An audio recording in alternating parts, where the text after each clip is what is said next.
Meditation's not for me. I just can't seem to quiet my mind. I don't know how it is that all of you meditation teachers can sit so long and can be present with yourself.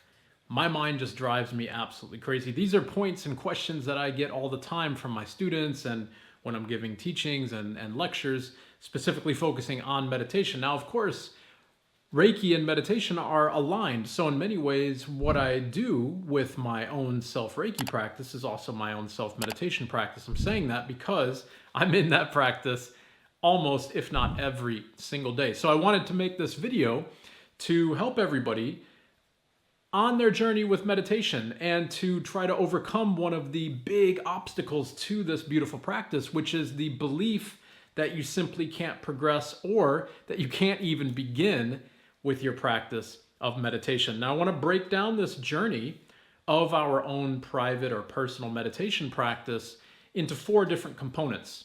And each one of these components of our practice will be a stage that you progress through. Now, because I teach meditation, because I meditate all the time, I'm meditating every day with my practice, these are stages that I want to be very clear that we all go through, regardless of our level of practice, regardless of our hours on the mat. We still cycle through all of these. And so these 4 stages can be compartmentalized as follows. First is the thought or the busyness of the mind. The second stage would be the experience. So once we start to let go of the mind. The third stage would be nothingness or emptiness. And then the 4th stage would be transcendence, okay? So let's go through each one of these steps and find out some of the reasons why you might be feeling that you are limited in your own meditation practice. And I bet that first step is going to be the one where most people feel that they can't get past. So that first step, the idea of our thoughts or the busyness of our mind. When we sit down to do our meditation practice, the first and I think the most critical thing that we can do to begin our practice is to simply try to be present. So you sit down, close your eyes, and you maybe are present for your breath. Maybe you're present for your thoughts. Maybe you're present for the activeness of your mind. And what do I mean by being present? Being present means that you are switching from an active observer and participant in your mind to a passive observer of your mind. So let me give an example of that. We might have a very busy day. Here I am indeed filming this meditation.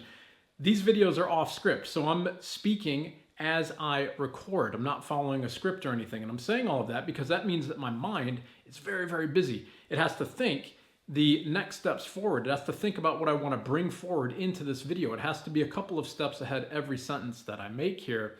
And that is a strong juxtaposition to what needs to happen to overcome that first step on our mat. So if we have a busy day, if we have a busy mind in general, even if you have a very quiet day and you have a very busy mind, the mind just kind of keeps catapulting or somersaulting down the path of our trajectory of life. And what I mean by that is it never ceases. It just seems to kind of somersault forward, and it can never be let go of because we are attaching to it.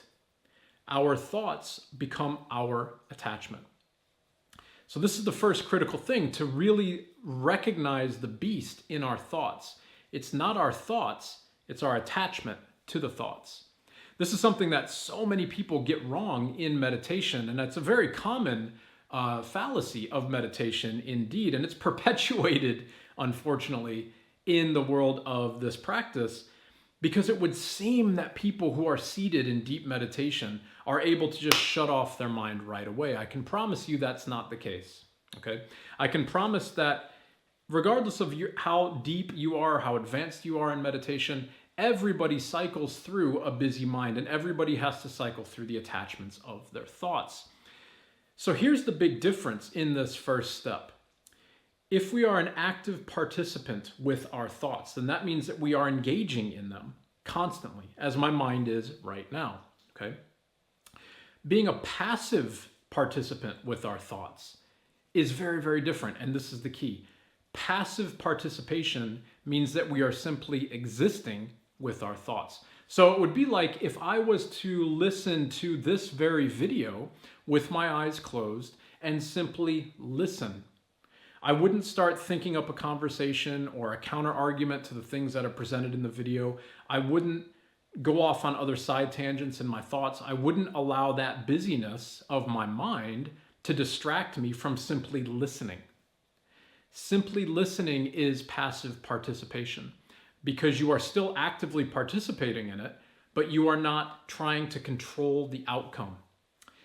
Our mind and our thoughts are they're so deceivingly tricky in order to keep us attached to them, to keep us attached to the creation or the dictation or the participation of the trajectory of those thoughts. So this is anytime that we're furthering a story, anytime that we're thinking actively of something else, anytime that a story comes up in our mind, we attach to it. So the first step here with our thoughts is to recognize what side of that fence are you on. Are you an active participant or a passive participant? Passive participation with your thoughts is where we want to go. So that means when a thought arises, you simply let it arise. It's just like with this video. So if you can just close your eyes and let the information that I'm giving in this video just flow through you, then that's passive participation. You are simply listening. You're simply observing. I think if we can frame meditation from this perspective and start to recognize that this is where most people are, this is the big fork in the road, then that frees up so much space to explore everything else on this journey of meditation, because it is so often believed that people, as soon as they sit on a mat, their mind must go quiet. That is simply not the case. And I think that is the barrier that stops so many people from meditating. It's okay to have a busy mind. It's okay to have a busy mind throughout your entire seated practice. The key here is, are you engaging in the busyness or are you being passive in the busyness? I'll give a very quick example so that this is clear before I move on to the next point. Being active in your mind would be something like this. If you're seated in meditation and your thoughts are going da-da-da-da-da-da, and then all of a sudden you think about the shopping that you have to do later today or tomorrow or whatever it might be, and then you start to narrate that list, oh, all the things I need to get, I can't forget this, I can't forget that. That is active participation in your mind. So your mind and your body are no longer meditating, but indeed you're actually projecting in to the outcome or to the task at hand. In this case, it's shopping, and the outcome would be what you need to buy. That's very different than allowing this idea like, oh, I have to go shopping, that's okay. I have to be present in my meditation, that's okay. I'm listening to this video, that's okay. It just flows through you. If we can be more in this state, on this side of the fence, in more of a passive participation with our mind, then we start to move into the experiences of meditation, the second step. Now this is where the kind of default mode network, if you will, or the default functions of our brain start to come alive. If we get away from connecting to our thoughts, then we can start to observe, again passively, or just witnessing, the functions of our mind and our body. So this is where you might start to see colors that are coming up with your eyes closed. It's where you might start to feel very intuitively or very distinctly into your body. So you might start to feel very specific areas of your body releasing tension. You might start to become hyper aware of things that are usually overridden because your mind is too busy. So colors, body sensations, you might start to see images with your eyes closed. You might start to see projections. It might be like you're doing some vivid dreaming or some lucid dreaming. All of these things are essentially like your mind is trying to go to sleep. Remember, if you're of my age, you might remember back in the day with our computers, with like MS-DOS and all those types of things, where we used to have a lot of screensavers. I know screensavers still exist, but remember those screensavers that when the computer was asleep, then you would see all these colors kind of moving around the screen?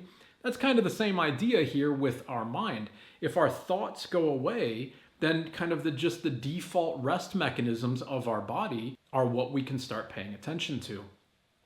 So if you are hearing voices, seeing faces, seeing colors, having kind of quasi-visionary quests, feeling things in your body, becoming hyper aware of your breath, feeling the temperature of the breath on the nostrils, for instance, as you breathe in and out, all of these types of like hypersensitory experiences would be step 2 in your meditative practice. And this is another trap. This one's another trap, because when we're here, we might think like, wow, that's incredible. I'm seeing like kids from my childhood, or like memories that I didn't even remember, or like these, I'm getting information from these beings, I'm getting all these types of downloads and all this type of stuff. It is simply a state of our rest mechanism, our default rest state. So we need to let all of that flow through us if we can, because if we don't, and to be completely clear and completely honest, you won't at some point. You'll always go back, just like I do, just like everybody does. At some point, the visions, the colors, the experiences, or whatever will be strong enough that you will most likely go back to the thoughts, go back to step one, where you will attach again and become an active participant in your experience. So it might be something like, oh wow, I can move the colors that I see, or I can communicate with these beings that are with me right now. Perfect. But now you're back at step one, and you're getting away from your meditative state. Now, to be clear, I think that there is a huge amount of progress, to be fair, of going into the second kind of experiential stage of meditation and becoming aware of it. I would venture to say that from my personal practice, I would rather have an active mind in the experiential stage, which might be something like, wow, I can see colors, and if I'm conscious of them, I can change their shape as they move behind my eyes, which is something that I do in my practice. I would rather be in that state than the state at the very, very beginning, like having a busy shopping list. Because I'm still, at least in this experiential stage where I'm kind of being an active participant here, at least I'm still being an active participant with my default mode network, or my resting state. So by default and by definition, that state is already more meditative and more relaxed than a busy mind that is just attached to my relentless thoughts. So that is a victory. That's a huge step forward. But I think it's really important here to remember to stay as neutral as you can. Because eventually, at least for me, the experiences in this stage will most likely become strong enough to try to pull me back to step one, where I get attached to my thoughts. So if I can progress through these two steps, then I'll arrive at the third, which is this kind of emptiness stage, or this nothingness stage. And this is where even our attachments to our rest network, our default mode network, or our resting state, it's where those attachments and our expectations or our experiences in that moment also start to settle down. So this is where you might feel, I'll just kind of go through a list of things that have happened to me and that happen quite often, and maybe it'll resonate with you. This is where I would start to lose a concept of how long I've been in this state. It would be where I start to lose an understanding of my surroundings or my sense of self. Now, this is a very neutral state to be in. Of course, it's a very peaceful state. It's a very calm state. It's a very beautiful state to be in. But at some point, normally what happens is I get startled by that state of calm. It jars me back out of it. Or I just simply become aware because these experiential moments or these experiential threads that I'm kind of passing through or navigating through might become strong enough that I'm no longer neutral enough to just be in an empty state. So it then pulls me back maybe to level 2 or back to level 1, back to a busyness of my thoughts. So then what do we do at that point? Because this is most likely where people are getting stuck within these first 3 stages here. And I would say progressively less. So the majority of all of our meditative friction lies in step 1.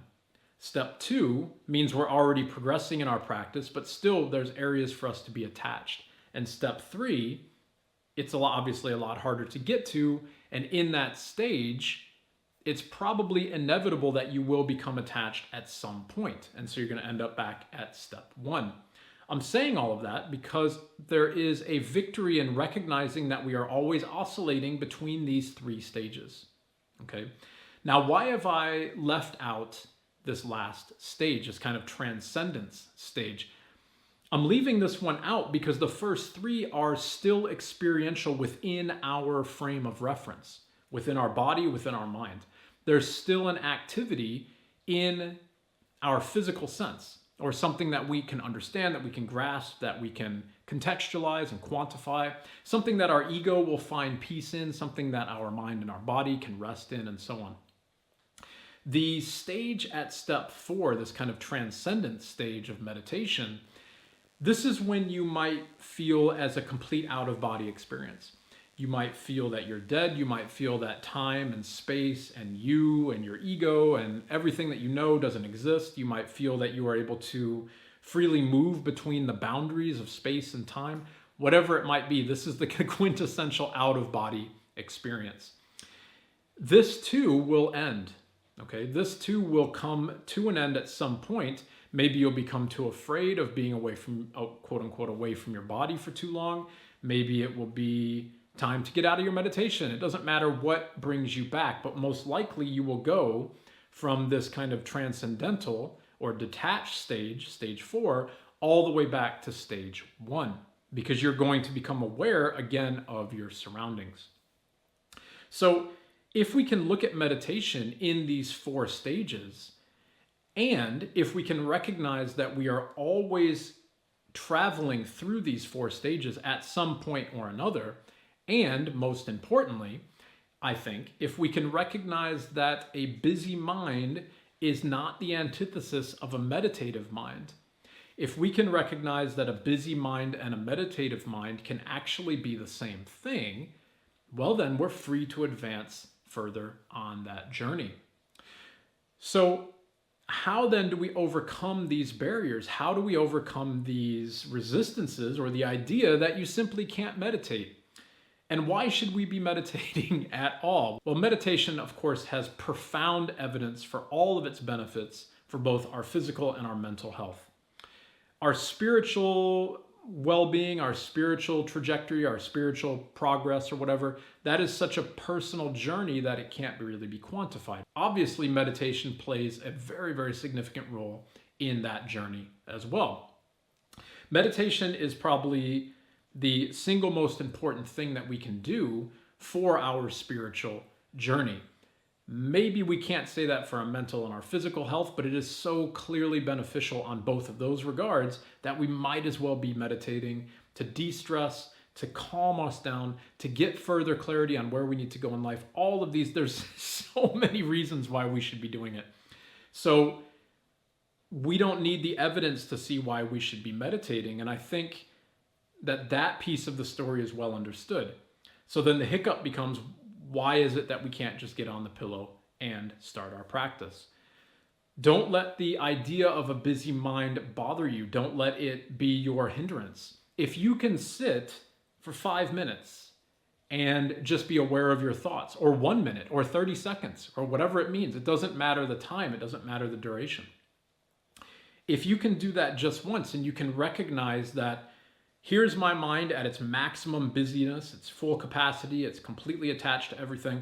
But then when I sit down and I close my eyes and I just breathe, I actually notice that my mind gets a little bit more quiet. That's meditation.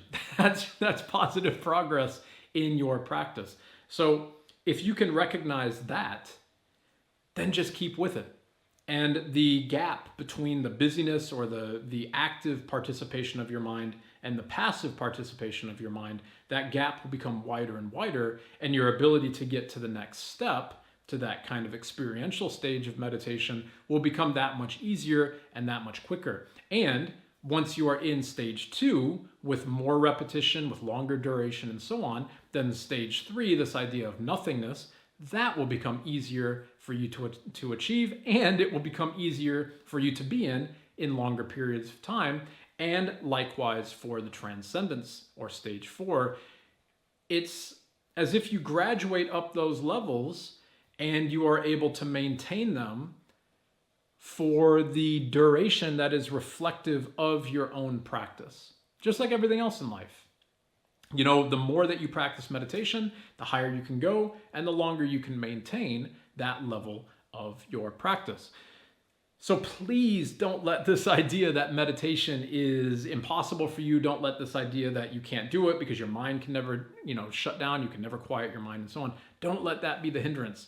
That is, I think, one of the biggest problems in meditation, the biggest misconceptions in meditation, is that those who meditate must be able to just shut down their mind right away. And that's simply not the case. So I hope that helps with your journey with meditation and your practice. I hope it helps to convince you to get back on the mat and give it another crack. Keep on at it. You will get there, I promise. Everybody can get there because it's our natural state of being. Let me know how it's going in the comments below, and thank you so much for the support of the channel, everybody. I do hope my content is helping your practice. Be well, and In Gassho to all.